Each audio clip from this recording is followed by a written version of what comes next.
The 1998 movie Carnival of Souls is a loosely based remake of the classic 1962 horror movie with the same title. And by loosely, it is basically just a remake in name only. You can find some stuff to tie this in with the original, but you can do so with a lot of other horror movies as well, as Carnival of Souls has been quite influential to a genre over the years. In this one, the story revolves around a girl named Alex Grant. She works with her sister Sandra in a bar they had taken over from the dead mother. Alex is struggling with the images of her mother being murdered by a violent and perverted guy she was seeing when Alex was only a teenager. These images are manifesting itself into daydreams, making Alex unable to tell the differences between what's real and what's fake. And she's starting to believe that her mother's killer is out to get her, just like he did with her mother. Won't you? Won't you join the dance? So, I'm gonna go right ahead and explain what hurts this movie. I generally dislike scenes in horror films that turned out to be just the imagination of one of the characters. It's a cheap way to add a cheap scare and pad out the movie. Carnival of Souls has that as its main trick. It constantly lets you guess if what you're watching is real or just Alex's mind playing tricks on her. Some of them aren't all that bad by themselves, but when basically 75% of the movie are dream sequences or whatever they are supposed to be, then you have a movie that fails to keep my interest. There are also some weird dreams with a Cenobite looking creature in it for some unknown reason. Now they should have just focused on the main villain of the movie, Louis, played by Larry Miller, as there was enough of stuff to create scares with regarding that creepy character instead of having to throw in other supernatural entities that made zero sense. I lost all interest long before the ending arrives, when you get to learn what actually happened during the 80 minutes you sat through. It's an underwhelming plot twist, if you can even call it a twist. On the other hand, Larry Miller's character is creepy and does work. It's sad that they didn't go further with him, as he could have been used better in this film. The flashback scenes with him and the young version of Alex has a bit of an eerie tone to them, and it feels like they sadly dialed this down a bit.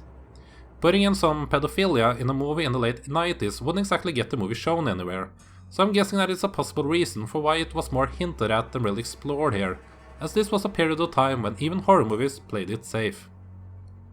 Alex is played by the lovely Bobbie Phillips. She's a gorgeous woman, but feels a bit miscast in this part. I would rather have supporting actress Shawnee Smith take the part of Alex and have Phillips play the sister Sandra, as Smith would be more fitting playing the part of the tormented character. Paul Johansson, who looks like he belongs in a 90s soap opera, shows up in a small part that basically does nothing for the story whatsoever and makes even less sense after the final reveal has been done. The movie apparently had a production budget of $2 million, which seems to be a bit much when you look at the end result. There are some effects that by all means are done well enough, but most of it is just not needed. It seems like they're trying to make the dream sequences, which I keep coming back to because it's basically the entire movie, as Nightmare on Elm Street-ish as possible. I guess a part of the budget also went to paying Wes Craven to have him accept a role as an executive producer and let them put the Wes Craven Presents banner in front of the title of the film to trick horror fans into thinking he was involved with any of this stuff. The one who is responsible for this is a guy named Adam Grossman, who both wrote and directed this feature. He only directed one other movie besides this, which was the 1996 sequel Sometimes They Come Back Again.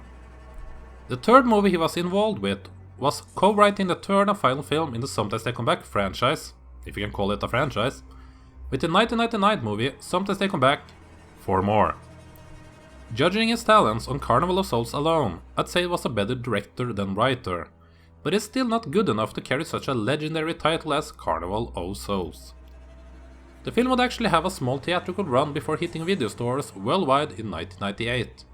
Its VHS tape did get into the small video store in my town of Moss in Norway, and they only got 1 or 2 new horror tapes each month.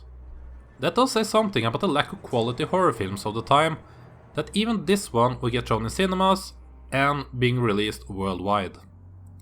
To be a bit fair though, as I've been very negative regarding this film so far, it isn't painful to watch, it is just highly forgettable. So don't be fooled by the Wes Craven Presents banner and stay away from Carnival of Souls, as it has little to deliver unless you're a die-hard fan of psychological horror films from the 90s for some weird reason. I would not recommend to spend any money on this film, as Carnival of Souls only gets a 2 out of 5. What do you think of Carnival of Souls, if you have even seen it? And there are a few other Wes Craven Presents movies out there. Would you recommend any of them? Personally, I would say that Wishmaster is the best out of them, but I would be interested in hearing what you guys think. Let me know in the comment section below, and if there are any horror movies you would like me to review, then feel free to leave a suggestion as well. Make sure to subscribe to my channel, and thank you for watching.